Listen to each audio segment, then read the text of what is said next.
Good evening, and welcome to another episode of Sip and Chat with your relationship flow crew. Tonight you are rocking with D&D again. You got Doc and Daryl tonight, and Daryl's doing his dance to show how happy he is. That's right. So we had to cancel last week because of some scheduling conflicts. We didn't have to do anything. I'm just saying. Look at him, fake friend. Just throw me under the bus. Listen, I didn't throw anybody. I said we didn't have any type of scheduling. But we're here tonight. We're here to talk about a very important topic. And I'm not feeling so well. I don't know if you can hear it. Me either. I did not want to, cancel again, So I said I'm going to just tough it out tonight. This might be a shorter show than we usually do, but it really depends on how we get into it and how you guys respond and the messages you send, because we really want to be attentive as well to the messages that you send. Daryl, how are you? I'm doing well. A little bit under the weather as well, but I'm here, ready to go. I'm here because I'm a true friend. Hey, Neil. Hi. Hey, Neil. I mean, hello, other. Real friends aren't late. Real friends. Wait a minute. It's 8:01. Excuse me. I'm pretty sure. 8:01, sir. 8 o'clock is start time. You lucky it's not 8:30. Hi, Dr. Correct. I have to clean my glasses so I can see what I'm doing. So Daryl was telling us about his week. Your week was good, right, Daryl? Yeah, it was pretty good. It was definitely pretty good. Again, fast. We're back here already again. But good week. Okay. And my week was good too. It started off in another state. We saw the picture. Yes, we did. It was good until yesterday. What happened? I just started not feeling well. Oh, I know, right? It sucks. Hey, when you run in the streets like that, that's what happens. Are you okay? I'm not sure what it is. I think it's a combination of allergies and possibly a cold. I don't think it's anything more serious. Okay, good. Yeah, but it's when you're not used to being sick, it just feels like what's happening. Yes. That's why I load up on those vitamins, girl. Vitamin, everything. Yes. That was very rude, by the way, Daryl. What's that? I'm sorry. What about your friends came on the radio? I was listening to TLC. What about your friends? So rude. I'm trying to make sure my friend's okay. You're being rude. He can't help himself. I know. We love him anyway. Poor thing. But you're right. I load up on the vitamins, the supplements, all that. So ginger. Do some ginger in your tea. Real ginger. I do. I have some. Good. Yes. Okay. Yes. Ginger, turmeric. Good. Good. Mm-hmm. You'll be okay with that stuff. So maybe I think it'll go by quickly. Whatever it is, it'll go by quickly. And get some rest, because maybe if you're not resting like you would at home. I think that's a big part of it too, because we got. What are you trying to say, Ruth? This guy, she wasn't getting any rest on her trip. Is that what you're saying? Maybe not. I think that's part of it too, because we got very little rest. Very little. See, on our trip. Dr. Ruth knows. Dr. Ruth knows. Yeah. Yeah. And know when you don't get enough rest, your immune system is not as strong. Girl, I get mine. I get my 7-8 hours every night. Okay. Yep. That's part of the retirement life. Okay. That's what's up. Yes. So how was your week, Neil? It was good, running around as usual. Getting the house ready for Thanksgiving for my guests. I love doing that stuff. I was doing a little do it yourself in the kitchen, and it turned into a whole project. I'm like, Because once you start one thing, then the next. Mhm. So I wound up doing like a whole new kitchen. Oh, I saw Nice. some of the pictures. It looks really nice. You did a good Thank job. you. I did that myself. Well, he helped a little bit, so he thinks. He handed me the tools. Let's say that. Okay. Daryl, nobody asked you what you thought about that. But we got it done because Grandma will be coming back for Thanksgiving. Oh, nice. Yes, So yes. stuff, busy stuff. Okay, okay. So tonight we are talking about hater friends and hater mates. Ooh. So I know people are pretty much aware of the story of the young lady who went on the trip with her quote unquote friends and ended up dead. And it just reminded me of, talking to young people and them having reservations about people that they're hanging with, but they still hang with them because they feel lonely, or they don't have other friends, or they feel like, the people will grow to like them. And unfortunately, when you're young, you sometimes you don't have that strength to say, I'm just going to be by myself. Yes. And you end up in the wrong places with the wrong kinds of people. Now I know this story is still in the headlines, and if it's triggering for anybody, please turn it off. Go take care of yourself. If so we don't want to trigger anybody, because we never know what kind of journey people are on. So definitely we recommend that you take care of yourself first. All right. Mm-hmm. Okay. So let's I think we should start with a definition. Like, what is a friend? I think people use the word too loosely, right? Everybody's your friend. This is my friend. I just met him 2 seconds ago. This is my friend. I think there's so the definition, I looked it up. Friend, a person one knows which they have a bond with, which have a mutual affection to. And this is outside. It can be outside of sexual and family, right? This is someone you may meet that you grow to know. You know things about. You bond over some things together. Probably share some more intimate things.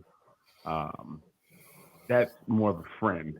A lot of people have acquaintances, I believe, which is more a person who you know, but not that well. Not that closely, but you know them. And then you have an associate, somebody you may know passing the work. I see them at the water cooler sometimes. Like, oh, that's Jim. Hey, Jim. But you don't really know them at all, really. So, but people a lot of times use this friend word to encompass all of these things. Which now, when you start saying things, so it's a group of people and like, oh, these are my friends, it could make you feel more connected to a group than you really are, right? So we need to really define who the people are in our lives and put them and know what category they're in before you do certain things, like go on a trip with. Like, I wouldn't go on a trip with an associate or an acquaintance, right? That's just not me, because I don't know you well enough. I don't know how you handle yourself. I would only go with someone I consider a true friend. Now, I think too, the problem gets in where we get into things is, it may be a friend thing. Maybe I'm going with a friend I know, but maybe they're bringing a friend or an acquaintance or an associate, and you don't know them. And that's how some things go left too, because you don't know that person at all. And they're only coming off of the strength of your friend, right? So you really got to be careful who you call friend. And like you said, even, go ahead. I was going to say, and even in those situations, you need to know about your friend's judgment. If that's your friend and they say, well, I've got these other friends, you have to be realistic about your friend and what kind of judgment they have, and what kind of insight they have, and what kind of people they hang around. True, because sometimes you can outgrow your friends, right? That doesn't mean they're not your friends anymore, but you may not travel in their circle anymore, right? So you may outgrow that circle. I have friends that they're my people, I don't do the things they do as much because again, I know what they do is a little bit different than how I move now. We're on different times now, but it doesn't. If they need me, I'm there for them. Or vice versa. I know they're there for me as well. But I know that we just can't do certain things, and I think we know it about each other. We don't trip over it, you know. And they know not to invite me to the barbecue at Pookie House. You know what I mean? A man house. Because I'm not coming. I ain't coming. You're right, though. You know, and vice versa. I won't invite them to certain things as well because they may feel uncomfortable. That's not how they move.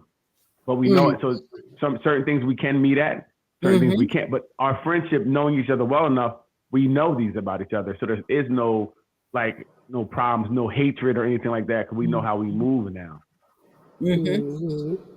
Yes, very And true. you make me think of something when you say that, Daryl, like the friends for a season or a time. That doesn't mean that you're not still cool with them, but we have our moments. We have our times that we do get together, or, you know, I might see you on the block. Right. You know, I have those associate friends, if you will. Gotcha. But it's at a different level. It's definitely at a different level.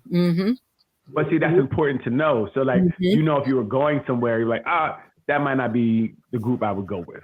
Yes. That friend I may not invite to this because it's not, they rowdy. Like I know how they get down, you know, something go wrong, they going to turn up. So I'm not going to take them to this, you know, because I know how you are, you know, but that's okay as friends. You, as a friend, you should know, or even your acquaintances, you should know who you do with it. Because some people they have different, you know, we all have different groups of people we hang with for certain things. There might be people I play sports with, or people I work out with, or these are the people I work with, or these are the people I make pies with, whatever it is. You have certain group of people that you hang with for certain things, and you need to leave those people in those sections.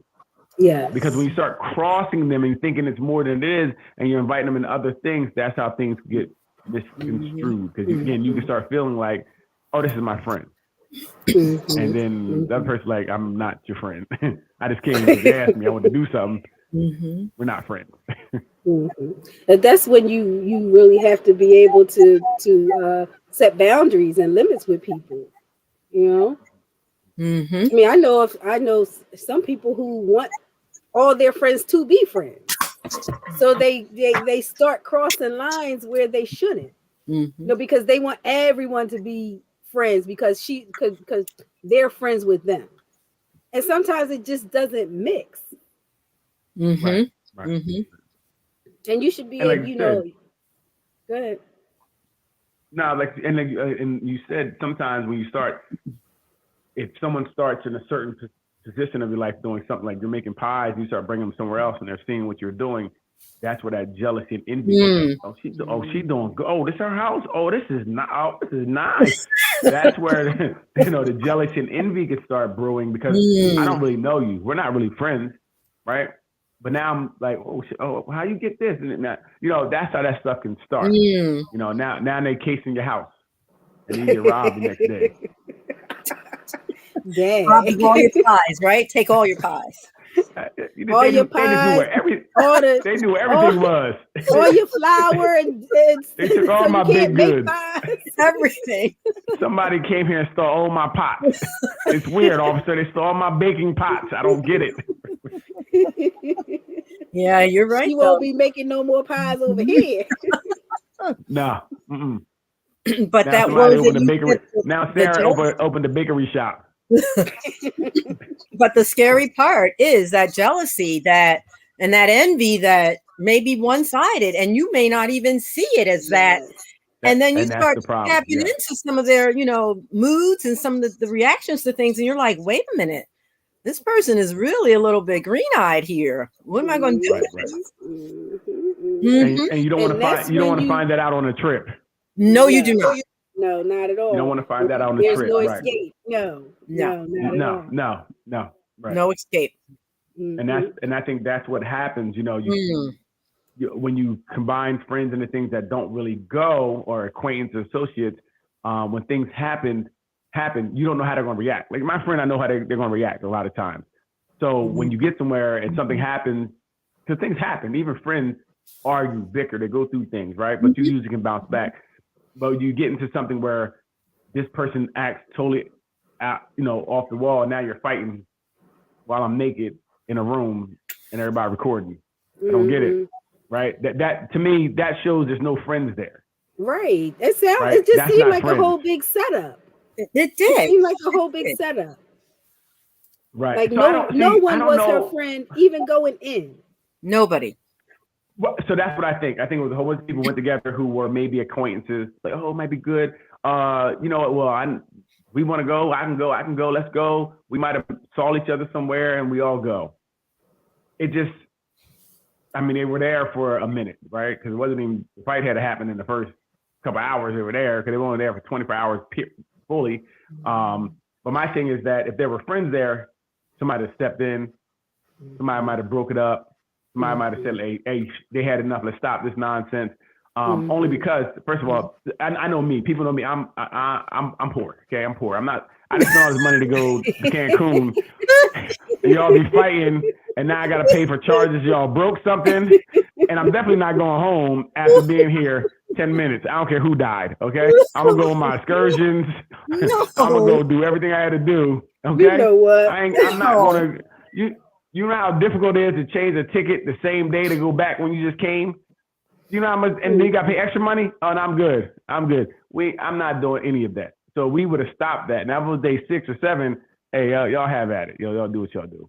But even with that, I've seen many people get stomped out, beat up. I haven't seen anybody get the neck broken. Mm-hmm. That's different. Yeah. That's different. There's more going on to that. And I've seen grown men fight each other, be 3, 4, 5 on one. And dude could go to hospital. He got a couple of hematomas, eye probably over here. But he lived to fight another day. This is something different. And like you said, there has to be something else there. There has to be maybe, and this is why you don't go either with a group of friends and you're the acquaintance or you're the associate, because they know each other. Right. And they're gonna ride for each other. So when something happens, if one of them move, they all gonna move, and they don't have that respect for you because you're not the friend. And then I can see somebody beating the brakes off you that way as well. So that's why you don't get no situations either. Red Ruth. But what about the one friend supposedly that was a real friend, supposedly of 5 years? The guy that was supposed to be her roadie. I was confused by that. Yeah. 5 years isn't a long time, right? So I think they were 25. So she met him when they were 20. Yeah. I don't know if that is. I don't know if that's a typical. I don't know if that's a friend. He's saying we're friends, right? Yeah. But everything we see is not friend type of activities. Like, I know my friends, if I fight, they fight. You know what I mean? It ain't going to be no one-on-ones, no nothing. Yeah. If I move, even if I say, I got this, stop. As soon as I move, they're going to move because we're friends. Like, they're not going to let me, they won't. You know what I mean? So I don't, or they're going to break it up. So I don't believe he was a friend. This is the story that's being told now. And again, they may have been acquaintances. They may have did things together, but I don't see a friend. I don't see a friend letting me get the brakes beat off me and just watch. You know what I mean? And I'm not saying they have to jump in. I'm saying they could stop. Yeah. They could intervene. They could intervene to say, hey, we out here to have fun. This ain't fun. This is not fun. This is a fun killer. This is not it. And that didn't happen. So for that not to happen, I can't give anybody a friend title there. Yeah. Right? Yeah. I don't know. Friends are not gonna have the videotape of me getting beat up all over a room either, right? That's not friend. That's not friend, right? That to me is a high level associate at that. Because I've heard stories where women are drunk in the bathroom and other girls will just hold your hair so that your hair don't get drunk. Get thrown up on it. You know what I mean? And they don't even know you, right? You don't want the hair to Nah. So that's people that don't even know you trying to help you out. So if you got people in the room that are not helping you out, that to me is crazy. That's insane that no one had nothing where to say, let's stop. We just got here. We spent money to come here. Right? I'm not leaving right now. And everybody left means to me, everybody had something to do with it. Yes, of course. That's how I feel. I agree. Guilty They as all charged. have a hand in it. Yes, they all have a hand in it because they could have. Just think about it. Your friend, well, even not say they couldn't stop. Say maybe they couldn't stop for whatever reason. Now I'm laying there. I'm all hurt. You're gonna leave me there to go to the hospital by myself? You're gonna leave me there to be there by myself? Exactly. Like you're gonna wait with me at least until my peoples come, right? You're gonna wait until somebody come. You're not gonna leave me in a strange country by myself. That's crazy, right? I'm already here. I got a return ticket regardless. I can get home. But right now I'm gonna sit here and make sure whatever happens, and I can report back to your people so they know, hey, look, they're still here. They're at the hospital. Whatever. I can't see me leaving. And I'm not going to be in on the lie. Yes. Telling her mother that she had alcohol poisoning when they knew good and well that wasn't what was going on. So from my understanding, I saw it was a video of a guy talking who said he was the one who said about the alcohol poisoning. But he said he came later. He missed whatever happened. His story is he missed whatever happened. Of course he's going to say that. He's going to say he wasn't a witness. Of course. Now he said he has a time stamp on that for travel. But he got his ticket. He said he didn't arrive with them. He arrived later than them. So when he came, he said so-called he saw her in whatever condition she was, and he was trying to tell her to get up and hey, get up. We got stuff to do, excursions. He said he thought she was drunk. That's what he was told. But my thing was if she was beat up, he said he didn't notice. I think I said something on her eye and something on her lip. He didn't notice the big hematoma growing out her head. Her head had a bump on it like this. He didn't notice it. So that's weird to me that you didn't notice she was beat up. Right. That is weird. If I come and I know you and I see you all, like, did you fight the play? I would ask questions, I think. And then I wouldn't have left you. Leaving her with everyone else is confusing to me because, like I said, you had it for me to change the ticket to get back the same day. That's a lot of work, right? That's a lot of work. So to me, you're running from something. I believe you're running from something because I know I'm not leaving a friend there. Even sometimes people you may not know that well, an acquaintance, you got hurt, we're together. All right, let me make sure I stay here because then I can connect your people. I can tell people what's going on. I'm just not going to leave anyone there. As a human, I don't think you'd want to do that, right? This who you are. You're like, I can't leave this person. They're hurt, whatever the case may be. But everybody left them. That's crazy. Yeah, I can't make sense of it. It just doesn't make sense to me. My heart goes out to her family. It's real sad. Yes, and I hope they get to the bottom. Yes. It's tough. So again, I heard a couple things. Okay, I heard a couple things. Not sure how true they are. If someone said something like they can send them back send them back to Mexico to be, I guess, adjudicated against or whatever the case may be. I'm not sure how true that is. I was talking to someone before, and they were like, "Yeah, they can send them back for to kind of face some charges." Really? But I thought they should be in a Mexican jail. Exactly, right? They should be. Yes. Right. Take them back. And the big reason because, like, what happened, bro? Y'all all left this girl. If something happened, like, look, we was in there fighting. She fell, hit her head. We didn't mean it, whatever the case may be. And then you face what you face, right? But this is crazy. No one should just lose their life while they're with you and no one knows what really happened. Everybody's story different. You guys didn't even get together like, look, we're going to say this and say that. They didn't. Everybody's story is different, and that's a shame because there's no reason this young girl lost her life. And it's probably for something. So when it ever comes out, if ever, whatever it was, it wasn't that big of a deal. No. At the end of the day, it really wasn't. To take and for the girl that was beating on her, you could kind of tell this wasn't we just got into an argument. This girl had anger towards her. This girl did not like her. Yeah, there was some hate involved there. Yes. Yeah. Yes. Well, I will say this: people are already real angry, right? And they're looking to take things out on people. But I mean, just over this last couple weekends, there were like a couple things where people murder people in the houses and like all type of stuff. It's really going crazy right now. You know, this post Pammy that we went through pandemic. So I mean, people can turn up for little to no reason, right? So that's one thing. So I don't know if it was, we don't know what it was over, but it was just strange that she wasn't wearing clothes. It was strange everybody was in the room watching. Like that alone would have stopped me. Like, hey, let her get dressed first. Like, you can't just, it's crazy. And we're recording this for what? What are we going to use this for?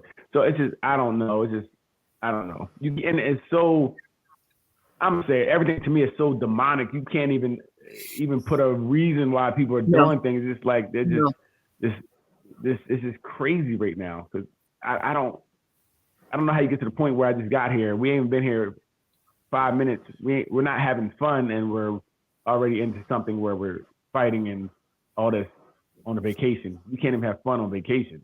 Nope. That's crazy. That's crazy. So when I was looking at fake friends, because every time we do a show, I kind of Google stuff to see what comes up. And these are the categories that came up. We have the pretender, the manipulator, the copier, the cheater, and the jealous one. And they're pretty self-explanatory. Cheater. The pretender, the cheater. No. Well, what's the cheater? Yeah. Yeah, what's that? The cheater. Wait a minute. Let me pull it up. Make sure I got it. How they talk about it on this article. So the cheater is the person that will cheat you or cheat on you at every chance they get. So it could be if you're in a relationship with someone, an intimate relationship, they'll cheat on you and keep cheating on you. Or if it's a friendship, they will cheat you out of stuff. Opportunities, items. You know. Hey, yo, when you see Jill give her this $10, I gave it to you, and Jill never get the $10. Gotcha. Okay. Or hey, I'm inviting you and Jill to this great opportunity, and they never tell Jill, they go by themselves. Gotcha. Okay. All right. And that definitely that's not a friend. That's not a friend. Right. That would not include you. Right. And so the other ones are pretty self-explanatory. The pretender, this is the person that pretends to like you and pretends that things are cool. And they can pretend to be somebody different around you until the opportunity presents that they don't have to do that anymore. And I think they're the worst type. Yes. You know, and I think that's what the situation we're talking about. I think there was a lot of pretenders there. I think there was a lot of pretenders there because I don't think anyone would think that she would be there by herself dealing with all this. You know, she didn't go thinking that everybody's going to turn or not assist, you know, and just leave me like this. So I think it was a lot of pretenders there. And you're right. That is kind of scary because they are intentionally faking you out. Right. And we don't, for whatever reason, you know, there's a reason they're doing it. You know, they're trying to get something out of it. And again, and that's the ones you got to worry about. Because when things go left, they definitely don't have your back. Or they may be the ones that are orchestrating the things that go left. Yes. And the person that, you know, if they already don't like you, then they're working behind the scenes to make everybody else not like you. Absolutely. So this or even if they're just jealous of you. If I'm jealous of you, I'm going to be the one that, you know, knows certain things about you and putting it out there. Or changing facts up to kind of put dirt on your name. We're going to put smut on your name, you know, and you know, playing both sides. Like, oh, I can't believe, hey, you know what they said about you? They said such and such. Hey, well, what you say when they said such and such and such and such? Or why they feel so comfortable to tell you such and such and such and such? That means you wasn't the friend you should have been anyway. You should have shut it down. Like, that's what you got to understand. When your so-called friend come to you about what somebody else say, don't worry about whatever. What did you say? How did you shut them down when they was talking about me when I wasn't there? Because you got my back, right? So if you got all the details of everything they said, we're not friends. And if I thought we were friends, our friendship would end that day. You understand me? If you know everything, if you could tell me everything they said about me, we done. Because that should have been nipped in the bud, stopped. You should be like, why are you talking to me about them? If your friend is going to ride for you, your friend is going, when you're not there, they're still going to be your friend. So if somebody's coming to you, telling you something somebody else said or what somebody else heard, and they didn't handle it for you, they're not your friend. And that friendship should be ended that day. Wow. And I think that if it's your friend, they should be able to come to you. Like if someone says something about you to them, they should be able to come to you and ask you about it. If they're your real friend. I mean, as an example, I had a friend. Had emphasis on had, and someone told her something about me that was negative, something I supposedly said about her. And then when it finally came out, it was after she has had marinated on it for probably months. And when it came out, I was like, what? Why didn't you come ask me? Did I say that? And she had no answer. Like, how do you believe somebody? First of all, someone who don't like either one of us. Right. Interesting. Interesting. So that gave me a clear idea that we're not really friends.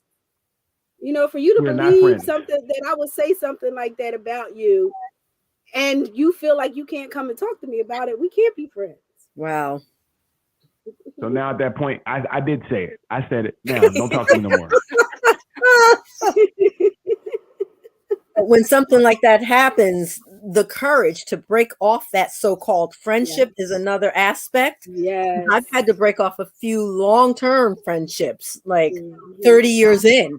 Wow. And it's not an easy thing to do, but a necessary thing at times. That was interesting to have to deal with. Again, you can outgrow your friends. And just because someone's a friend doesn't mean that friendship has to be forever, because sometimes people change, right? As we get older and different things, our lives go different directions, sometimes people change. And if that change isn't something that you're okay with, then it's okay to get away from that.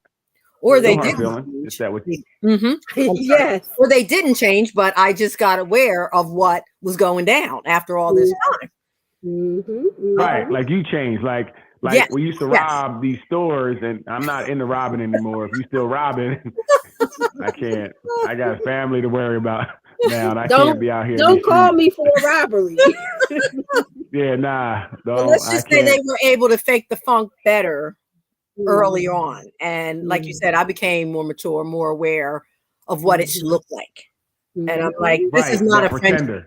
This is not a friendship. Right. Yeah. And that's what I think you do have to reevaluate your friendships as well. Everything in your life should always be reevaluated. Nothing should just be granted whatever title because it was there so long. Yes. I mean, even your relationships, everything has to be reassessed, because as you know more, you have to see what's really going on, because people can pretend. People may not be what you thought they were. People may have been all talk. And you just have to know that. But again, the courage to do that, because some people will keep going along with the get along because it's easier. Yes. It's easier. Yes. Or Doc said earlier, you don't want to be alone. It's that kind of that. I don't want to have, if I get rid of this person, we've been everywhere together. Yes. Who am I going to do these things with? I have to find a new friend. Barbara's is kind of good, but I don't really like Barbara like I do her. So I'm just going to keep her. I'm just going to keep her, even though I don't like that. And once you start doing that, once you start not even holding to your, I guess, the boundaries that you want in place, everything starts to weaken. You have to do the best thing for you. If something's not for you, get away from it. It's okay. Because like a relationship, I wonder at times if the signs are there for a lot of folks. Even this poor girl, that lost her life. I wonder if there were some subtleties or not, bigger than subtlety signs. And we just say, no, that's not what they meant. No. Right. And I think that is one of the things that people often ignore are the jokes. The digs that people do. And then they say, oh, girl, I was just playing. No, they're not playing. You're not. They're not playing. This is how they feel about you. And if you don't like it, then you need to get away from them. Very true. If you're every time you're in public and they're talking about you and making quote unquote jokes about you to make you feel bad about yourself or to put you down, then they are not being a good friend. There you go, right there. Yes. Right. There it is. I think we need it. We don't judge our friendship as harshly sometimes as we should. Like you said, those jokes, we kind of like, oh, they just said it. It's not that big of a deal, or they never have any money and I have to pay for everything. It's not that big of a deal. You know, and so we really have to put more onus on our friends. Anybody in your life, you need to make sure they're there for a reason, a purpose. They're adding to it and not taking from it and not draining you. And a lot of times, right. So if something starts to drain you or you're feeling weird or when other people come around, this person acts different, notice that and understand that if that's who they are, if you allow it to happen, they're going to be that way. Yes. But the problem you should be able to say, look, I don't like this. The problem is if it's someone who's really good at manipulating and making you feel bad, they're going to say things like, girl, I was only joking. Why you always get like that? What's wrong with you? Why you always got to get so serious? Then they, they try to turn it around on you and gaslight you. True. But again, if you're not feeling good, if you're not feeling good about any situation, I don't care what nobody say. You know what you feel. And if I'm doing it to myself, you know what? I need to get away from you. I need to get away from you because I'm doing it to myself. You don't need to be around somebody who's doing this to themselves. Either way, get away from them. Because if you're not feeling good and they try to blame you, you're like, you right, then you don't deserve somebody to blame that makes you feel like you're doing it. So you manipulate the manipulator. You understand me? You flip it back on them. Like, you know what? You don't need someone that thinks you're doing something because you're good. Manipulator. You understand? Yeah. Listen, if something's not making you, if something's not making you feel good, it's not making you feel good. I don't care what no one else says. You need to be able to, in a situation that you feel good. So they can say what they want, but you still get out of that, right? Because you want to feel good. But that takes a lot of growth and maturity because a lot of young folks have not cognitively reached that level of understanding. Absolutely. Hence my youngest son again, who doesn't really understand some of the dynamics of that. You know, what constitutes a true friend?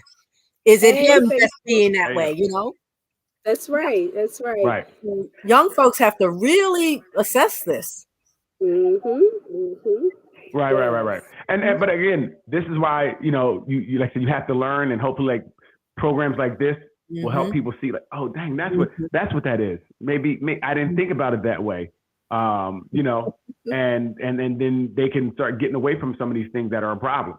Because like I said, before something bad goes down, it's tough. Like if somebody's really good at, like I said, manipulating, and they make it feel like you, and you start taking on that, like, it is me. Maybe when they said that about me, they were only playing. I'm just too sensitive. I'm just too sensitive. No, I'm not sensitive because you shouldn't be talking to me like that. And once again, you don't need to be around somebody to take everything too personal. You need somebody better that can handle that. Go get somebody that like we call fat. You can call them fat and it'll be okay. I got a problem with it. It's me. Get away from them. I agree. I totally agree. Yes. It's rough. It is, and this is, as we've said, it doesn't just happen in friendships; it can happen in relationships as well. True. Right. I mean, we see the stories on Snap and ID, and where the people can really pretend that they love you. Yeah. And then next thing you know, they're blowing your brains out. Hey, they're trying to kill you. I think the problem is, first of all, love can look differently to different people, right? So they may love you, right? In their mind, they may love you. But the thing is how's that love make you feel? That's what we need to worry about. Right, because somebody can love you, and I think Ike loved Tina, but he was blacking her eye every second he got, right. But that's what he thought was love for whatever reason. The thing was, you got to understand that's not love to me, right? This love is not what I want it to be. So you need to be loved the way you want to be loved, and the way that you can feel good about it. Because if love is feeling not so good to you, you need to get away from that, right? That's right. Speak to it, then you get away from it. You let the person know that this, I don't think that's, even that maybe your parents showed you that. Maybe that's what you knew growing up as love. I don't feel that's love, right? I'm not going to tell you you're wrong, but it's wrong for me. That's wrong for me. I don't like that. So if we can't work through that, then I'm glad you love me, but you're gonna love me from afar because you're gonna love me in my new relationship because I'm gonna be loved the way that I feel loved. That makes me, that's a joyful thing. That's joy. I love coming home to it. That's what I want. I don't want your love because you feel that way. I don't need that love. You're right. You're right. So you're absolutely. But then it goes back to what we've said already. You have to be okay with being by yourself. You have to be able to be alone. That's true.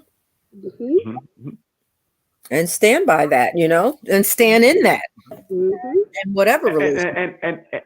And even I think goes hand in hand with that. Also understand that what I need is to be happy.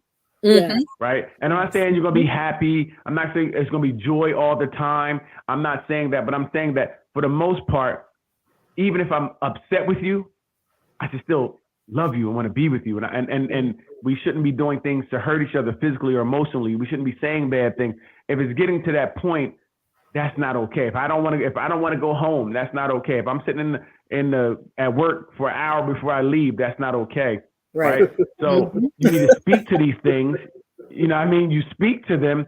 And if the other person can't get it, then you have to have the courage to leave. Right. Because that love hurt stuff. What's up, Camp? Hey, Camp. Love hurt.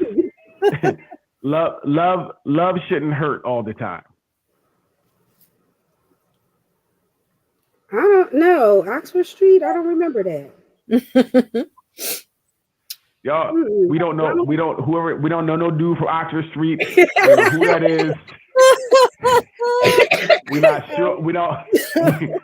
We don't know nothing about that category. We do not condone that last comment, okay? We don't need nobody coming at us like, who, me? No, sir. And I'm a guest, so I sure don't know him. No. Let's keep it straight. Hey, this is the situation we talk about when somebody's friend is getting us in trouble. Okay? Every man for himself. This does not know. I am not a fighter. That's a shame. Oh man. No. Yeah. I need a drink. Yeah, you gotta. Right, you just need to be around. And anything we do, we need around people who are putting into you more than knocking you down, right? And even like I was talking about it earlier, some friends I have, even if we said something that was a little off color, off key, we could be like, hey, that, because and it wasn't meant in malice. You may say something, so the intention behind it wasn't in malice to begin with. And they're going to know that, and they're going to be like, hey, bro, the way you kind of said that didn't really, oh, my bad, I didn't mean that, bro. And we're done. But it can't be too many. I don't want a friend either where it's a whole bunch of, I didn't mean that way either. Okay. Right. I don't mean that. And I'm apologizing for doing something wrong all the time. I'm going to get you away from me too. I'm sorry. I just don't need that. Because that to me now is on purpose. You're doing stuff and saying whatever, trying to get away with it. And then when I call you on it, I ain't mean it that way when I called you stupid. I meant like, not smart.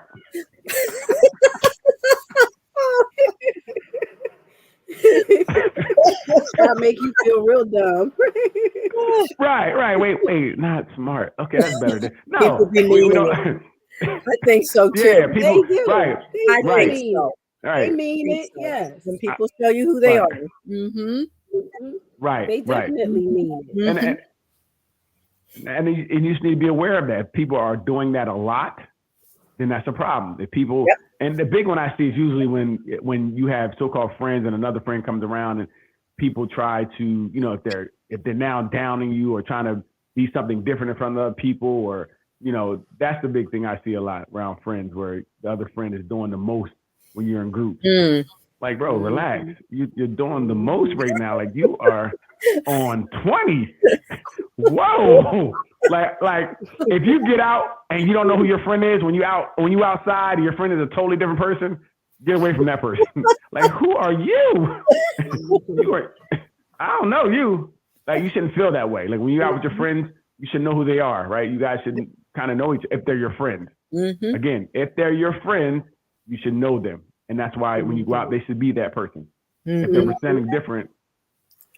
Which is why what you said earlier, Daryl, about the categories is important to put people like where they really belong. Right. This way you won't be disappointed. If I know your associate, like, yo, I don't really know this dude. I mean, he came, you know what I mean, but I don't really know him. So if he do something stupid, then that's on him, you know. But if it's your friend, if you call somebody a friend and something happened, that feels a little different. So I like to make sure I know who's around me.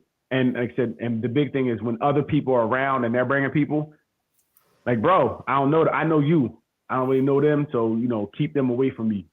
It was a couple of times that things have happened with the homie that I didn't know, right? And who almost got us all in trouble. We almost got in real trouble because the dude was on some different stuff, you know. And it's like, bro, I didn't even know. This is why I don't hang with people I don't know. I don't go places with people I don't know because I don't want to get in trouble. You're not getting in my car. You're definitely not getting in my car. Right? I don't know what you got on you. We get stopped. You throw it on the floor. It's mine now. That's not what's happening, right? We're not doing that. You know, and that's kind of situation I had where I had the friend who brought his friend, and then he had a whole bunch of stuff on him, and we get stopped. He got a whole bunch of stuff on him. Bro, so if he'd put it on the floor, that's mine. It's my vehicle. That's mine. That's right. Wow. You know what I mean? So now I'm like, this is why I don't hang with people I don't know. Yes. Because, you know what I mean? My man wouldn't do that to me. My man be like, look, such and such, nah, leave that at home, or you drive by yourself. So I don't hang with people I don't know, right? Because I ain't trying to get in trouble on no nonsense or somebody I don't. You feel me? I ain't doing that. That happens a lot too. That happens a lot too. Yeah. Right. Yes. Exactly. You have to know who's around you and what they have in their pockets and everything. Yep. I mean, I don't know how many stories I've heard from, you know, I'm sure you've heard these stories too, Daryl, of people getting popped for drugs that they didn't know they were using because somebody else passed it to them or told them to try it. Or like, what kind of friends do you get? Who does that? If they smoking weed, why are they passing it to you when they know you only smoke weed? Like, why would they do that to you? See, and this is real friends, like even growing up. So I haven't ever smoked or drank before. I just never have. No real reason. But my people know it. And they are like, I'm glad you don't, more for me. Like, they don't try to pressure me, right? They don't be like, come on, take a hit. Like, you know, they don't try to, you corny, you don't drink. Ain't none of that. You feel me? My friends know I don't. And actually, a lot of times when we out, they'll speak up before I speak up. They're like, he don't drink. I'll take it. You know, opportunists they are. But that's my real friends. My real friends know and they don't try to, you know, wouldn't try to make me even attempt to force me or pressure me into, it'll make you feel good. They don't do none of that, you know? But that's real friends, you know what I mean? Same thing for me, Daryl. I don't drink or smoke, never have. Same thing, but a lot of my girlfriends, they're luscious. And I love them to death. And when we go out, they'll say, give her Shirley Temple. I'm like, thank you, extra grenadine. You understand me? Right. Like they love it because they know they got a designated driver. I'm the DD all the time. That's the other great. It's a perfect relationship. You know what I mean? We balance each other out. You get them home. Y'all go to sleep. I'll get you home. Okay. That's a respect factor. But in all seriousness, that is a respect factor. It's like we're not going to bully you about it. We're going to accept who you are and let us do us. Right.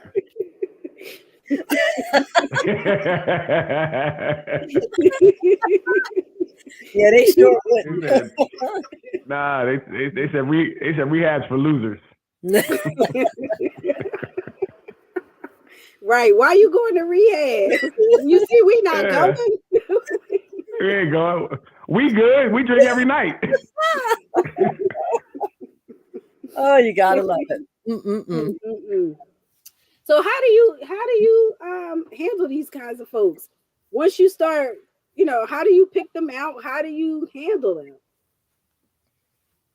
I think Ruth brought it up earlier. Well, I think there's red flags for everything. I think in everything we do in life, I think there's things that we see that we could discredit, that we don't pay attention to, that in everything. And I think if we start paying attention, we'll see it ain't really my people's. You know, if you start thinking about it, like every time we go out, they always acting. I remember these girls that were together, they were again friends for years, 20-something years. And they stopped being friends because the one girl said finally she got tired of every time they go out, when guys come around, this girl is always putting her down, always saying crazy stuff, always, and be like, girl, you too sensitive. But she's like, girl, that wasn't. And she said, when I really thought about it, she's not my friend to do that all the time because she feels bad. So I think you have to start evaluating that situation. If you're always doing something or feeling some type of way or paying for everything and picking everybody up and you always doing the most, calling them, you got to start saying, wait a minute, let me see if they call me first. Let me see if they ask me to go out. Let me see if they go in their pocket. You know what I mean? And then so you said get away look for from reciprocity. Look for reciprocity in your friendship. Something that's what a friendship is, right? That's what a friendship is. I agree. You know what I mean? You got to do that because real friends are going to be, like I said, when we're out, real friends, hey, here's some gas money if you're driving all the time, right? If somebody's never offering, like, come on, bro, like, what are you doing? Gas is expensive. You feel me? Like, really? And then, so, like me, I cut people off quick. So, and people say something like, well, you were going there anyway. Yeah, I was going there by myself. And now I will always go by myself. Here's my number. Kill yourself. But you're right. They're one-sided relationships. You don't want anything that's one-sided is not okay. You feel me? It's not. Like I have this associate. So you want to. I'm sorry, Daryl. And he gets in touch with you around the holidays. This is you can count on hearing from him during this time of year because I always send him platters home. Come and get your stuff. Heard from him 2 days ago. I'm like, where you been? I haven't talked to you. Where have you been? So that's an associate, and I know what to expect. I know how to handle that. But we're not rolling together all year long because you're phony. You fake. Right. You want your Thanksgiving meal. This is not a real person. We just made this up. She doesn't know anybody like this. Really, we're just making this up. Yes, I do. This one I do. I do. And you know who I'm speaking about. You know who you are. Mute her microphone. You know who you are out there. Mute her. You already know where I live. You know who you are. You already knows where I live. This is not that. This is not that type of program. Here this Thanksgiving. You know. We don't. I don't. Hey, whoever. I don't know. She ain't talking about anybody. Everybody continue to be tuned in. Daryl and Block have nothing to do with that. It's between me and you. Oh my gosh! Is this the person from Oxford Street? I don't know. No, we don't know what's going on Oxford Street. We're not messing with Oxford Street. We love everybody. Everybody we speak about is fictional. This is not real life. They're not. The ex-friends are not fictional. But I think you're right. You have to have realistic expectations because I don't expect anything else. I don't. Right. I don't. And then then you don't run into problems like getting your feelings hurt or expecting something that's never going to happen. Never. Exactly. Right. That's not the person that called when you got sick. That's not the person. You know it. Right. Again, when people show you who they are, believe them, right? Don't make up who you think they are. Again, with everything, don't fall in love with potential or perceived potential, what you think they are, what they could be. Who they are, what they're showing you is what they are until maybe they show you something different. So if this is what they're showing you, go with that. Don't go with, well, I think they're a good person or they were good to someone else. No, what they do to you is important, not what they did with someone else. Everybody's relationship is different. Everybody's relationship is different. Very true. Very true. And I think you definitely have to put it into perspective. I was thinking about, people talking about, well, I did such and such for somebody, and now they're not doing something for me. They're not returning the favor. Sometimes you got to just kind of let that go. If you do it for somebody, you do it out the kindness of your heart, and then you let it go. Right. But if you find that it's really unbalanced and you're always doing and they're never reciprocating, even if you've reached out and tried to get them to reciprocate, you just leave it alone. You just leave it alone. Right. You know who they are, and you treat them accordingly. True. You know exactly who they are. Because you probably talk about them to your other real friends. True. So whoever you're talking about to your other friends, are not your real friends. Like, girl, I can't stand her ass. She ain't never got no money. Not a real friend. Stop inviting her because she ain't never got no money. Okay? You said it already. Stop when she come around. Hey, girl, how you doing? But one thing, I think, like you said, we have to know ourselves as well. We have to know ourselves, just like we talk about it all the time. What boundaries are important to us? Right. What is unacceptable behavior? And stop compromising. Stop saying, oh, they only did it, that one time. If they do it one time and you don't straighten them out, it's going to happen again. Best believe. Well, I mean, one time, it's a bit much. Everybody can make mistakes. But that's why you address it. You don't let it slide, is what I'm saying. If it happens one time, you talk about it. So that it doesn't happen 2 or 3 more times. Well, maybe the second time, because it might be the second. I mean, I'm going to give one time, I might not, because stuff happens sometimes. I'm not sure. I'm not going to, but if it happens twice, then that might be a little different. No, at a certain age, at a certain age. Well, that's no more different. chances. You're right. But as you grow, the more you know. Again, what I put up with now is nowhere near what I put up with back in the day. Right? Exactly. I have a short fuse. But like you said, that's over time. Like you said, learning that I don't like this, and I'm definitely not doing it. That's 3 times. It definitely ain't. I'm getting it away from me. I'm not going to keep it around just in case. But like I said, that's learned over time. And that's, like you said, that's you learn. You see something you don't like, you speak about it. You know what I mean? Trish dropping them off. Always drop them off. Everything drop them off. That's what I'm talking about. Get them away from me. Right? And because I'm the friend that drives all the time. I'm always driving because I'm not worrying about nobody else leaving, coming, go. Right. We're going to leave when I leave. We're going to come when I go. Or you can find another way there. I'm the friend that drives. I'm not going with I don't want to be held to anybody else. Just even my friends. I don't want to. When I'm ready to go, I'm ready to go. Even friends love you, and they know it already. They know I'm going to drive with them or without them. That goes back to knowing yourself. Yes, and knowing your boundaries. Right, and they know I'll leave with them or without them too. Okay.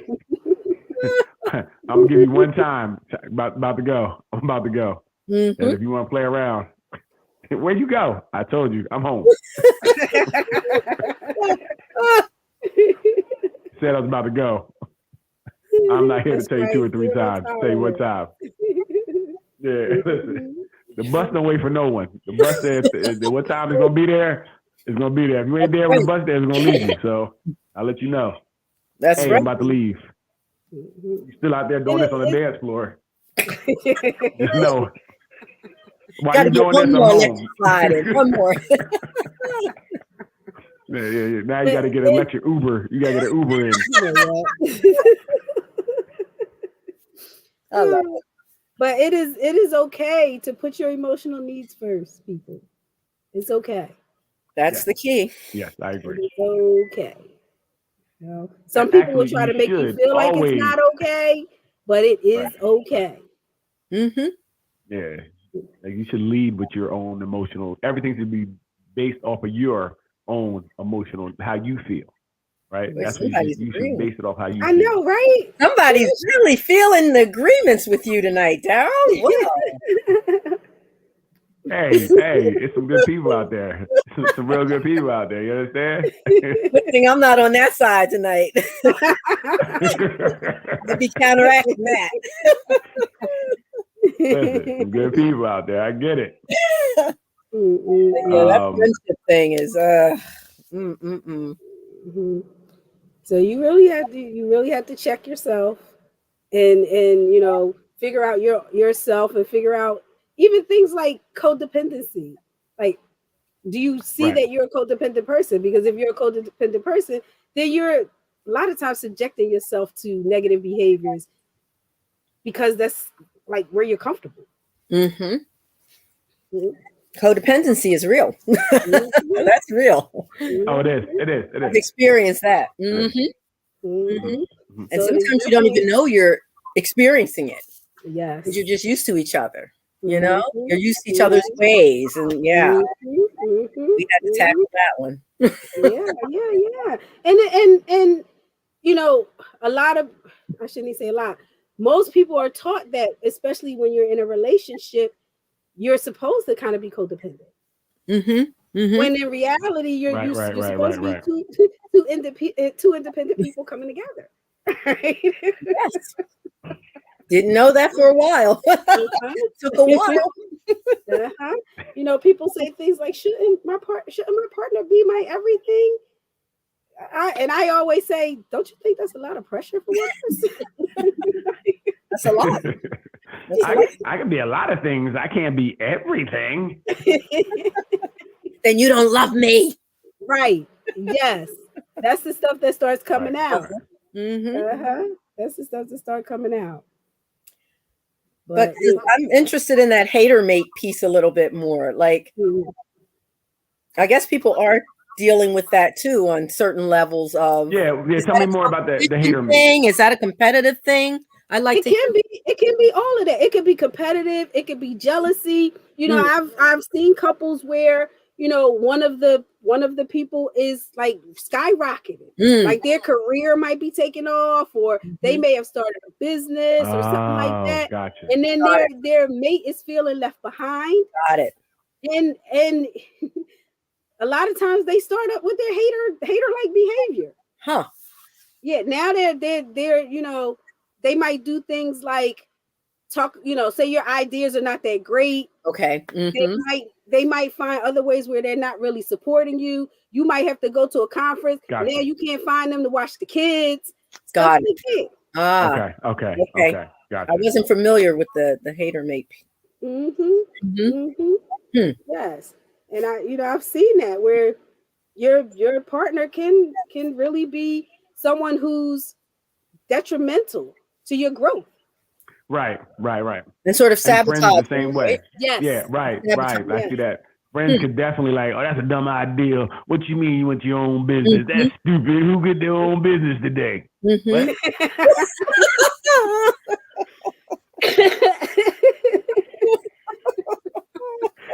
What you mean you want to better yourself? Who better theyself? Yeah, right. Yes. I mean, even as simple as if you with somebody, and you smoking and drinking with them on a regular basis, and then you decide not to smoke and drink anymore.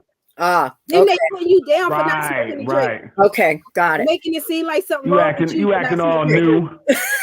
You acting all new. You ain't trying to get drunk no more. Who getting their life together? That's stupid. That's true. Nobody get their life together. That's just stupid. I've heard that with like if one partner's losing weight or working out and the other one's not doing it. Right. Okay. So what happens is the one partner start bringing home donuts and stuff there. Yes. You know what I mean? Yeah. Like they'll start doing things like that. That passive aggressive. Yes. You come home from the gym and there's a whole box of fresh Krispy Kremes with some hot chocolate on the counter, and they know that's your weakness. So you just knock the whole box on the floor and let them clean it up. I've heard of that too. Yep. Yeah. People do things like that. People will sabotage your progress. They will do things. I've seen friends who were doing things and like, oh, I got this thing coming up. Can you help out? Yeah, I'll help out. And then they won't do their part. They'll try to not do their part. Last minute, oh, I couldn't do it. I didn't. So now you can't. Just trying to stop your progression, which is crazy. But yes, people do that. Yeah, the haters are out there. Oh the haters are out there. Oh yeah. And don't use their business. Right. Right. And I know, Neil, you were saying that, you got to be able to walk away, and it's hard. I mean, I think it's even harder when you're in a relationship with someone like this. That I would think is harder. Yeah. I mean, that used to be hard. Hard for some, we'll say. But again, just as necessary, or you have to compromise your whole life. Exactly. Right. Compromise your whole life. Yeah. Yep. And like you said, it's something you have to grow to learn, because it's not, people try to, especially in relationships, you try to fight for them and you try to go through the hate, and you feel like this is what some people feel like that's what they have to do. They have to do it. Or make excuses for things. Oh, they brought donuts because they thought I needed a snack, even though I've been working out for the last year and haven't ate a donut in 3. You try to make excuses for it, and that's what we have to stop doing. Make excuses for things and call people out on things, and see what their response is, and contingent upon their response, you have to formulate how fast you're gonna get out of it or drop them off. True. Okay? Drop them off. She said, "No, it ain't. Only if you're married." Hey, some people have a hard time if they've been in a relationship for a long time with someone, because sometimes you seem to be on the same path for 5 or 6 years. Right. So it seems okay, but then when you start changing, yes, then you start to see these signs of hateration. Haterade. Right. When a person feels that you're doing better than them sometimes. There's nothing you're doing intentionally. Like, you got a new position at work, right? You got a new job, which allows you to, or even if you bought a new car, whatever it is, they can feel some type of way about that because they're not doing it. It's not them. And that could spawn hatred in them. Wow. And it could come out in many different ways. Different ways it could come out. Huh. Yes. I mean, it's, if you wanted to go back to school, make life better, and you're telling your partner, "Hey, I'm doing this for us," and they like, "You're not doing it for me. You're doing it for you. You trying to leave me in the dust. Now you're gonna be around all these people." and the reality is, a lot of times the person be thinking that you're really going to leave them behind because of all the new experiences you're going to have. They've got they need to get that part worked out on their side. And sometimes you see it when you have maybe 2 friends that are your friends from different, either whatever their areas or whatever case may be, and they come together and they're like, "Well, I'm our best friend. I'm our best friend." You see friends get into that little battle with each other, and now you're in the middle of it, kind of, sort of, and it becomes very unbalanced then, because then now the hate comes. Like, I don't like Barbara. Barbara stink. Like, what I mean? I don't like the way. She got a stink. I don't like Judy. I don't like the way Judy had that weave in last year when I seen her. Then it becomes a whole thing. And that's when that's when your maturity has to shine through, because if you're friends with both of these people, you have to say, "Look, Judy, you can't talk about Barbara to me. That's my friend." No, that's true. Shut it down. Shut it down. You have to shut it down. Then Barbara gonna be like, "Oh, you on Judy's side, huh?" Well, I mean, if Judy was talking about you with Judy, huh? If Judy was talking about you, I was, you tell her. If Judy was talking about you, I'd step in too. That's right. You're both but my it's interesting because I'm not going to let you do that. So, and that could also tell you maybe that friendship may have run its course, because I've been in a situation where the one person just couldn't get over it. Wow. And I'm like, I'm not telling you to stop talking about dude because I'm on his side. It's just not okay. Right. They couldn't see that. Oh no, you sticking up for him. That's you caping for him now, bro. Now you doing too much. Right? I'm saying we all cool. We cool, right? Because I'm not counseling nobody at this point, right? So I'm like, we cool, but if you don't want to be cool, we don't have to be, right? And then you can get on. I can drop you off. You know what I mean? I'm gonna drop them off. But I'm saying I can move away from that, because you're like I said, it's immature what you're doing, right? And it doesn't allow us to be out and all have fun together. I'm not, again, peace has to be protected. If I can't go out and have a good time, and I'm sitting there worried about you and how you're responding to everything that we're saying, I'm not doing it. So I'm gonna have to outgrew you. It's not a bad thing. It's just what it is. Yep. You can't come anymore because it's just the way you act. You're acting in a manner that is not peaceful and doesn't promote peace and joy while we're out. I'm cool with walking away from that. I still love you from afar. I see what's up. It's not no ill feelings, but I just can't do that. I'm not there. If it feels like you're trying to turn me against somebody that I care about, that's a no. Right. Because if we're people and I'm telling you, listen, this is my friend too, and I'm not saying you guys have to be friends. Right. I'm not saying that, but I'm saying you have to do is stop the cattiness. We ain't gonna be out here being petty. You know what I mean? That's not what we're doing. We'll have fun. If you can't have fun, hey, good luck. You do you. We're gonna have this fun. I'm not refereeing anything either. That's not how it gets down. Good. So and that's what makes me think that, going back to this young lady, that nobody there was her friend. Not one person. No. Mm-mm. Not one person. Mm-mm. No. That hurts my heart. Again, I even fail to say an acquaintance, right? Yeah. I don't think they were even acquaintances because, like I said, I know people do more for strangers that things happen to than what happened to this girl. Yes. So there had to be something there to allow this to happen where no one had the wherewithal to say, first of all, I'm not going to jail for you fools. I'm just on vacation. Right. So that right there alone, especially in Mexico prison, I'm good. Right. Like, it's a little different over there. It's not what we think it is here. Yes. So you beat her ass when we get back to the States when I'm not around. Right. Something like that. Something would have to stop because it seemed like no one cared about anything outside of what they were doing. Then once they did it, now we got to leave. Right. Now we got to leave and get away from here before we get in trouble. Right. Other than that, there's no way that could happen with any. Like again, I've jumped in complete strangers and stopped them from killing each other factually, right? Strangers. I don't know any of these people because they're people. You don't want to see anybody hurt another person if you can stop it. Right. So if you're in a room together with people, you should kind of know because you came together. You feel like you should know these people a little bit. Somebody should have stopped something. That's where it's so bizarre to me that it got to this point. Again, I still think that some people can manipulate that look of friendship, if you will, because the mother, meaning the deceased girl's mother, even said that she felt okay knowing that she was with her best friend. When they said she was ill, when they said she took ill from the alcohol poisoning, she felt at peace knowing that her best friend was there looking after her. So that made me think, like, he really bamboozled everybody. The whole family. What about your friend? Yeah.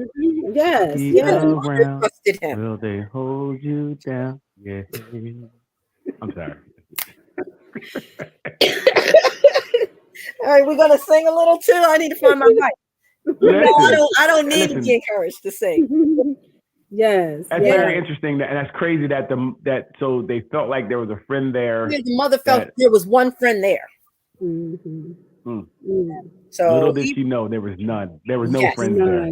None. Like I said earlier, there's not. I know for a fact there's no one letting me get into anything. Even if I'm winning, they're gonna let me despite by myself.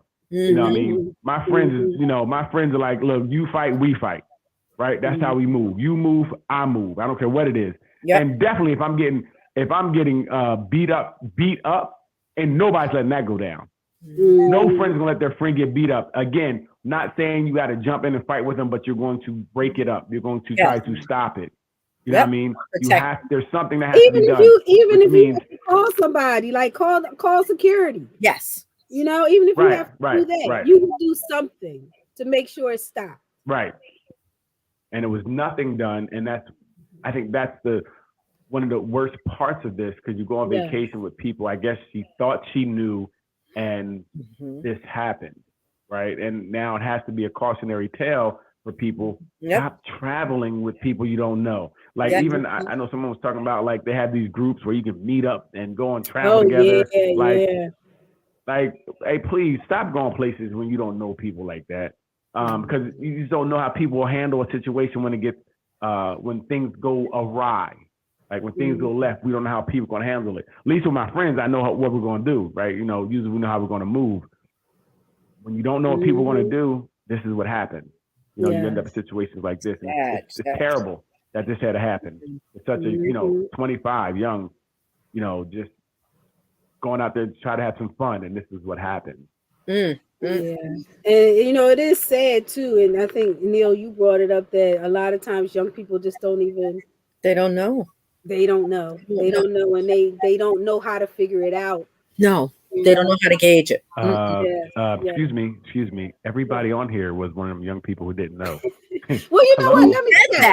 We said, you know, as we're talking about this, it reminds me of a story when I was a teenager, and I had a friend that I was hanging out with, and lots of people in the neighborhood didn't like her, but she was trying to be friends with some of the people that didn't like her. And one of those girls, because we were all girls at the time. One of those girls thought that I was trying to talk to talk to her boyfriend, and she had my friend knock on my door for me to come outside so they could jump me. Oh, oh wow, she wasn't your friend. No. Yeah, she wasn't your friend. Yeah, not at all. You know, yeah, I'd had ass whoopings for everybody. You knocked for ass whooping. Yep. That's how I felt. Wow. Yeah, but see, that's the problem when we have people who are not really our friends. No, that's what, you know, we keep saying it, but you have to be able to gauge your friends. Like you have to be able to gauge your friends' way of thinking, how they move, and all of that, because knowing that this person wanted to be accepted. Wow. You know, I should have known that she could turn on me at any moment. Wow.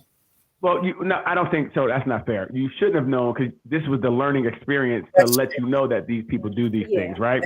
So that's what we have to do. Once we see things, we only can operate out of things that we see, right? When we see something, then we deal with. When we go through experiences, learn from your experiences, right? Don't repeat that again. Don't, you know, but when something happens, learn from it and then grow from it. And that's what happened for most of us. Like younger, we put up a lot of stuff that we didn't, that we won't now. Right? Now we know that you probably the type of friend that's gonna knock on my door so they jump me. I know you already. I know what kind of friend you are. Get out of here. You know. But that takes time. Yep. And I think even right here, that's why. Yes, exactly. As we got older, we had a lot of so-called friends. Younger, everybody friends. I got like 3 friends right now. Yep. That I call people that I call friends, like that I know are real, true friends. Call anytime. Got my back. You know, won't let nothing happen to me. Everybody else is acquaintances at best. At best. Like I know you, but I don't know you, and I don't want to go anywhere with you because I know I don't check you. I mean, yes. Yeah. So, and that's what we have to. And that's what we learned over time. The problem is some people, like this young lady, didn't get the chance to learn. Her learning experience in her losing her life, right? You know, because if she'd have came back from this after the beating, she would have learned people aren't my friends, so I'm gonna move differently, right? Yeah, and we know these people aren't. And we know. And I was gonna say, we know these people aren't friends. These people aren't friends because even their stories didn't match when they came back. Yes. Right. Yes. So if they were even friends, they would have even talked and say, "Look, what we're gonna say is, we're going to do this, and she did this, and then we had to do this because she did this." That wasn't it. So we know even they weren't really friends. Yes, and that's what I was going to say. That you know, sometimes there are red flags that we miss. I mean, I would venture to say that someone who has that kind of hate for you can't really hide it. So they'll be doing stuff, but you just ignore it. Or you say they're only playing, or you know, it's not a big deal.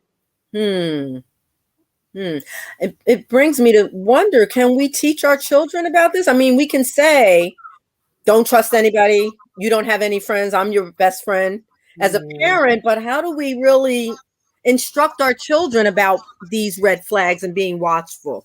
How do we do that? So what I've learned to do is model things. Actually role playing kind of situations, right? Because kids don't learn through us telling us you role play situations. And then when they get into that situation, like, yo, this is what my dad was telling me. This is what my mom was telling me. Okay. Oh, this was, and then they still have to learn through it, but they see it in the moment as it's happening. Because you explain to what it looks like. We say, oh, all your friends ain't your friends, but what does that mean? Yes, exactly. So you like when you go to lunch and that girl starts talking about you to her friend about you, and y'all not really friends. It's like, hey, Dad, she was talking about me. You were right. She ain't really my friend. If she was my friend, why was she talking about me? Right. So you kind of do role play and help them through it. And like I said, you lead them to water, and hopefully they get it. Yes. And they're gonna have some bad experiences, but hopefully they learn from it. You learn from it. But just talking to them, like communication is the key. Just talking to them will get it. But I do it through modeling, through experiences that I know. So I often wonder if I messed that up too as a parent in a way, because thinking about the younger but the example is thinking about my younger kid who grew up with another kid on the block. They got into a little scrap thing when they were about, I don't know, 11 or 12, minor. The parents ran out, broke it up, to this day, these kids are now 27 years old. My son wants nothing to do with this kid. I'm like, he's a grown up. That was you turned him against his friend. Now they can't be friends anymore. Maybe I did it too well, because he's like, nope, that's not a friend. I'm like, the man's 27. He asked how you doing. Go say hi. Nope. Nope. So maybe we overkilled it. I don't know. But I agree that you talk to them about situations that cause for judgment. Those kinds of situations where they can, learn how to be more insightful about who they pick to be around. It's one of the questions that I ask children when I'm doing a psych eval is, if you're at your friend's house and they tell you to come into their parents' bedroom and they show you a gun, what do you do? And you would be surprised by how many people would say that that's my friend, and I'm gonna look at it. Wow. I'm gonna play with it. I'm not gonna tell my mom or dad about it. Because this is their friend, and they trust that their friend is not going to do anything to hurt them. See, in those situations, you have to tell your kids, that's not a safe situation. I don't care who the person is. If that happens, you leave immediately and you go home. Right. And so that usually comes from not talking to your kids about that situation. Certain situations that we know about, we need to talk to them about, so they'll know how to deal with that situation when it comes up. Like, same thing, situational. You model the things that you want your kids to do. You tell them, like, don't play with guns. That's cool. But you like I said, you tell a situation. If you're at your friend's house and a gun, what do you do? No, you leave. If their parents are there, you let them know that they're playing with a gun, and then you come home. You don't stay around it. You know what I mean? You don't even let them touch it, because anything could happen. So when they get in a situation, hopefully I believe in giving my daughter the tools to use in the situation to fix whatever's going on. At least she has the tools. Hopefully she uses them, right? Because they may still not use them depending on what's going on, but at least they have the tools, right? To do things. Yes. So I talked to them about using their discernment. How do they feel when this happened? But again, it goes back to communicating with your kids and making sure that they're comfortable talking to you about these different situations when it comes to friends. Because a lot of times, especially when they become adolescents, their friend group becomes more important than you. Yes. So they have to have that foundation before they get there. Yes. Right. Start early. I mean, don't ever think they're too young for this. No, start early. And again, speak age appropriate, at that time, but start early. And if the earlier you start talking to them, they get used to it. It becomes conditioned. So they'll just talk to you. So when they do get older, hopefully you instilled enough that they'll still talk to you and let you know what's going on. Be a part of what they're doing. Like, I know all my daughter's friends. They're here every other weekend. Right. I don't mind. Hey, come here. They're all here. I know them all. They call me sometimes on Zoom, on Messenger. It'd be 30 kids on the call. They were like, hey, Dad, can we want to? I'm like, why y'all calling me? It's crazy. Be into what they're into, right? Be into what they're into. Be into what their friends are into, so you can talk to them about it. So you know what's going on. And last thing I say, never say what your kid won't do or say what they don't know. Say what they don't know that. They ain't into that yet. They are. They're into it. They know about it. So while you being blind, you're leaving your kids out there to fend for themselves. Like I know my daughter, I think she knows everything, and we talk about everything, and I make sure everything she's into, and we speak about it again, so she'll know what to do when this comes up, when this happens. Don't ever think your kids don't know. My kid would never. Shut up. They would, and they did. Stop it. Yes, they would. Yep. Especially if you didn't teach them anything different. Right. Or you're waiting to teach them later. Right. Yes. Right. If you're waiting. And it's too late. It's too late. Right. And these Sometimes days it's earlier and earlier. Gotta be. Right from the cradle. Right. Because everybody is, let's be honest, you raise your kid with iPads, phones, right? So they know how to use these phones. And when you ain't looking, you don't know what they on. They leaving, you leaving, they on some other site, and you come back, they flip back to Sesame Place. When you was gone, they was on somewhere else. These kids know how to use these things. You see kids at all ages, and they're getting this information without kind of knowing what it is, or their friends are telling them things. And like you said, their friends are very important to them because they want to be liked. So if their friends are telling them something, they're going to kind of do what this friend says to be liked. If you haven't instilled something else different in them. Yeah. And even if you do instill it, they still might do with stuff their friends like. Don't just because you teach them stuff don't mean they're gonna get it. Like don't.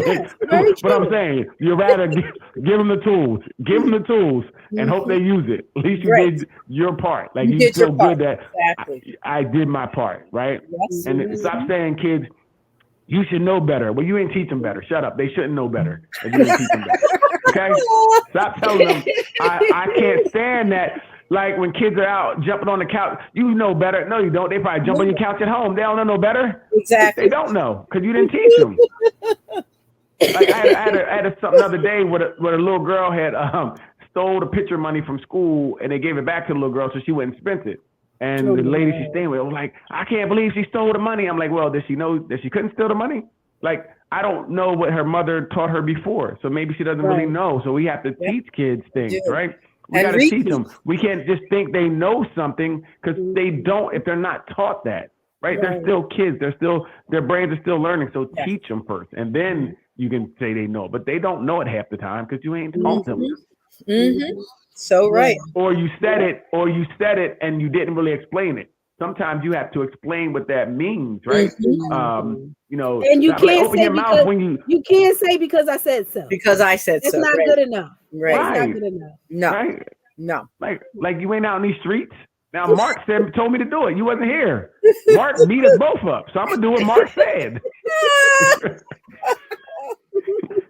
Right. I'm scared of Mark. I'm not scared of you. Right. He said so too. I'm with him all day at school. You ain't there. Unbelievable. So yeah. And so did they. Exactly. Right. I mean, we know that kids do what they see. Yes, they do. More so than what you tell them.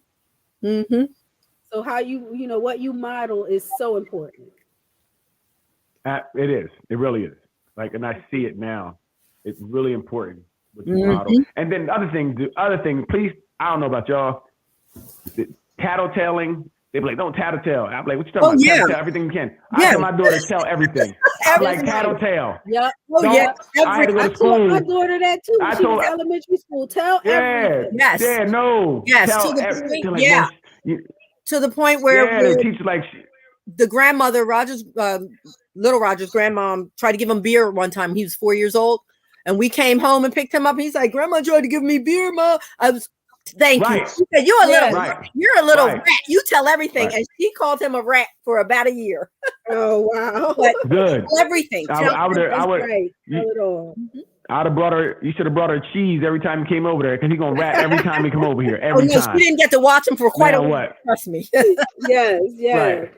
Hey, my daughter was being bullied at one time in school, and I told her, tell every time this girl if this girl come to you, say something to you, try to put her hands on you, you tell every single time. And that way, if you got the wail on her and beat the brakes off of her, then they know. And that's what ended up happening. She had to beat the girl up at one point. And the principal called me. She's like, yeah, I'm not going to suspend her because she's been telling me the girl been bothering her. Exactly. Right. That's right. Yeah, so I teach a little differently. I tell my daughter, you punch first every time, and then you tell what happened. You're gonna get suspended. I like you're gonna get suspended. No, you're gonna get suspended. You'll get sent home, but you're gonna let them know that if they mess with you even one time, black eyes. Every time I give you, and then you back up 3. No. I had to go to school and let them know also. I said, listen, if somebody do something to her, she's gonna punch them dead in their face every time. If you can't keep her safe, because your job to keep her safe, if she gotta protect herself, she will. We will accept the consequence. I let them know that too. We will accept the consequence. But understand, there will be ice packs given. Because I told her to punch them dead in their face every time. You don't let nobody pass. They push you, you punch them. You always go a step above what they do. Okay? I'm just telling you what we do in this house. Okay? I'm just letting you know. My daughter is not to be bullied. I want to hear. I always want to hear my daughter. They call my daughter a bully than her being bullied. Okay? So nobody is going to bully her because she's going to punch them dead in their face every time. We even practice how to punch them dead in their face. It ain't no push her, she gonna push you back. No, you push her, she gonna punch you dead in your face. Okay? I'm letting you know. I'm just telling you, whatever you do, her reaction is to punch in your face. Whatever you do, you get in front of her in line, you cut her in line. This is when modeling goes bad. If you want to show her how to do the punch. No. You got to show them because you got to learn. She's going to get suspended, so she's probably gonna get like 2 suspensions, 3, maybe a year. But she ain't gonna be messed with. Everybody gonna fuck with her. Who gonna fuck with her? Who gonna fuck with her? She done showed 3 people what time it was. Doc, he hasn't done how many suspensions a year? Got to. Because listen, there's different things. Because if you push her, you're getting punched in the face. You butt in front of her, you're cutting line, you're getting punched in the face. Like, there's different offenses. And if people know, don't get in front of her, you can get behind her. That's okay. You just can't cut in front of her. Oh, she knows, and she's allowed to do it. I needed that, but I needed that. She's allowed to do it. And she's also allowed to advocate for herself in school. If somebody says something, a teacher, she's allowed to advocate, but I told her only one time. Say how you feel. You can say how you feel one time. If they don't agree or whatever the case may be, you do whatever they say. Then you come home, you tell me, and then I come and advocate for you. And I advocate a little differently. So my dad said, mind your. You mean my dad whose car is parked right there on the end of the playground that we see every day? Listen, yes. You know he here already, right? You know he out front? Right? Yes. But again, this allows the stuff not to happen to my daughter because they know I'm on ready all the time. I'm ready to go. I want to go up there just because. So they won't do it to her. No, you're right. They know that this parent is not going to sit back and allow anything to happen. Anything. We're addressing everything that happens. Whatever it is, we're going to address it. And they know, so that helps too. I like it. Yep. Yes, it does. Yeah. You have to prepare them. You have to prepare them. Got to. Yep. Right. And they have to know that you're going to support them. And you're going to believe them. That's the important piece with your children. Yes. I'm going to believe you. Mm-hmm. Right. Well, the belief only becomes in if you're telling me the truth more often than not. Right. And that's what I tell her. I need you to tell me whatever happened. Yes. I don't care what it is. You did something wrong, whatever. Because if I find out you're not telling me the truth, then I can't believe you, right? Yes. I don't give her false sense of. I said, if you start telling me that, I can't believe you. So I can't go in here for certainty. Mm-hmm. But since you're kind of telling me the truth right now, I'm in here and I'm going to believe what you said. And I'm going to go 100% at what you told me. Excellent. That's what we're going to go with. Excellent. Right? Mm-hmm. But if I start hearing things that are not the truth, if I start seeing things that are not that, then we have another issue. If I can't believe you, I can't defend you fully. That's right. So I don't try to do it one-sided. Like even like I said, you hit somebody, you're going to get in trouble. You're not going to not get in trouble. You're going to be suspended. But again, most schools have a zero what's going to happen. Yes. Right, they do. But I got a zero tolerance for you messing with my daughter too. 0. So you mess with her, snap, crackle, pop. That's what you're going to get. Ice packs. Okay? Ice packs. A cutie that can defend herself. I love it. Well, we have to teach our kids this, you know what I mean? Especially contingent upon schools they go to, because a lot of nonsense goes on. And you're seeing, but I'm seeing it a lot. I'm seeing a lot of these kids whose parents are really teaching them. I seen something where the teacher was saying something about his race is better than everybody else's race, and was talking to kids like white people are better. And the kids were having a great conversation with him about it. And they were like young, had to be like 10, 11. And they were telling him how like, you sounding crazy. This sounds racist. I can't believe you're saying these things. And they were recording him as they were doing it. But you could tell these kids had some type of parenting because they were really had a sense of self, where they were able to stand up for themselves in a way that they weren't yelling or anything, but they were telling the teacher, like, what you're saying is kind of crazy, you know? And that's what I like to see, these kids be able to advocate for themselves, be able to speak for themselves, to have some type of self-sense. But that starts at home. And that's how we got to raise our kids, to have a sense of self at home, a sense of pride at home, and to be able to advocate for themselves in a way that's not like my daughter. I have to tell her all this, that, and next. When you're doing it to the teacher, that's going to lose some of because the teacher's like, well, she was rolling her neck. Okay, right. But what she's saying was right. Yes. Okay. But don't roll your neck as much. Okay. You can't be doing all this thing. Yeah, you ain't. Hey, that's not it. That's not how we connect. That's not how we communicate effectively. Right. That's not it. That's right.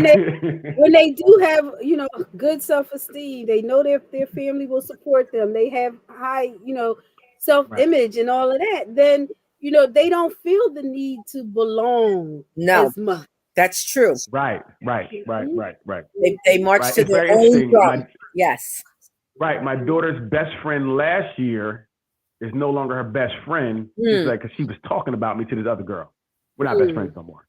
There you go. You know what I mean? We're not best friends no more. And guess what? That'll be true when she's 27. She will still say the same thing. Yes.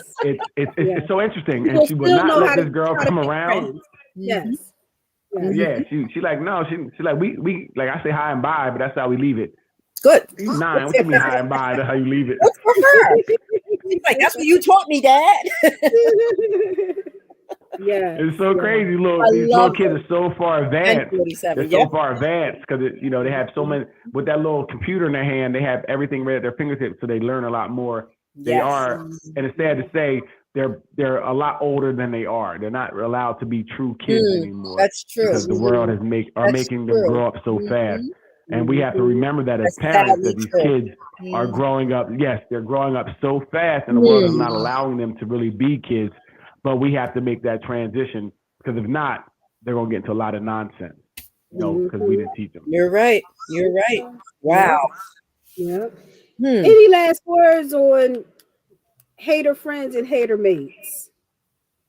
Stay away from them. Drop them off. Drop them off. I think the reassessment piece, I think that Daryl said, it's important to every phase of your life to reassess your circles, whether it be your relationship with your mate, friends. Keep reassessing, because you're evolving, even if they're not. That's right. Absolutely. Keep checking in on what you need. Absolutely keep checking in. That's right.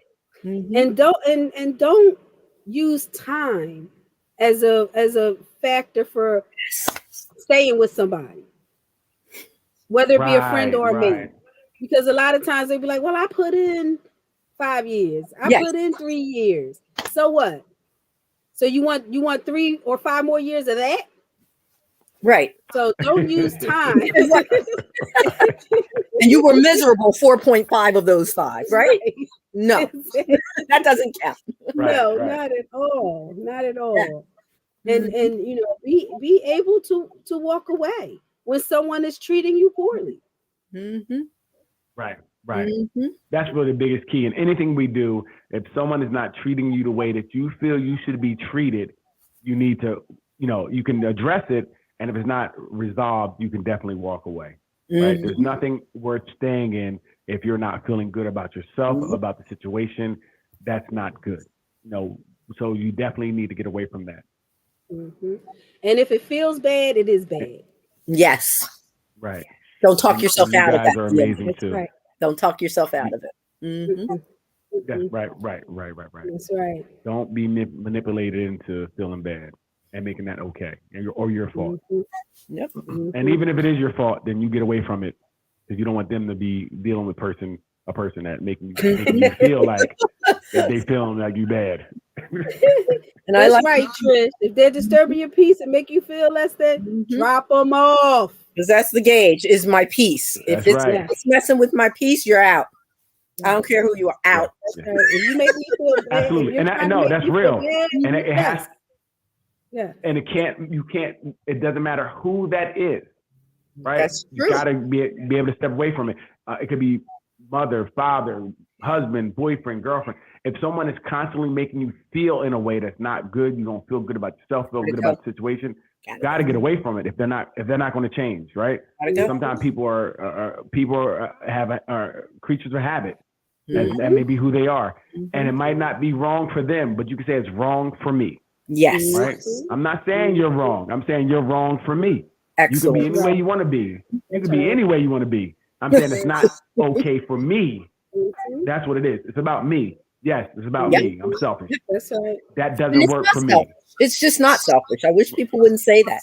You deserve what you deserve. Right. But but that's what people will say. That's what they manipulate. Oh, you're being selfish. You're only thinking about yourself. I am.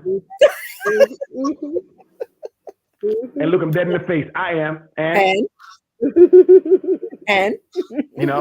so yeah. And don't. So that's what I would say. The last thing I want to say is don't mistake jokes for jokes. If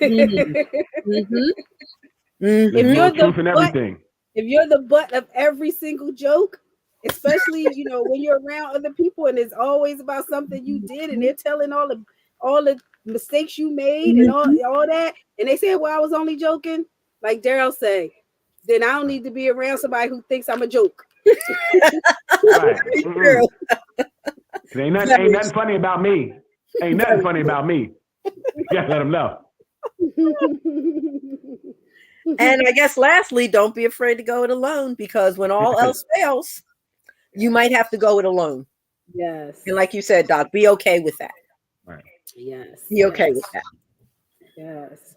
Be fine with being by yourself. Learn to love yourself and love your own company. I love that. Right. And the friends that kind of by myself, I'll go to shows by myself. I love me. Yes. I don't have no problem with being by myself. Nope. That's good. That's good. So thank you everyone for joining us tonight. Thank you for participating in the conversation. This was a good one. I'm glad a few people mentioned that they thought this was a good one.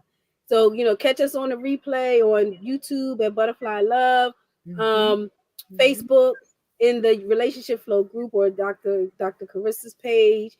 Daryl be posting little nuggets here and there.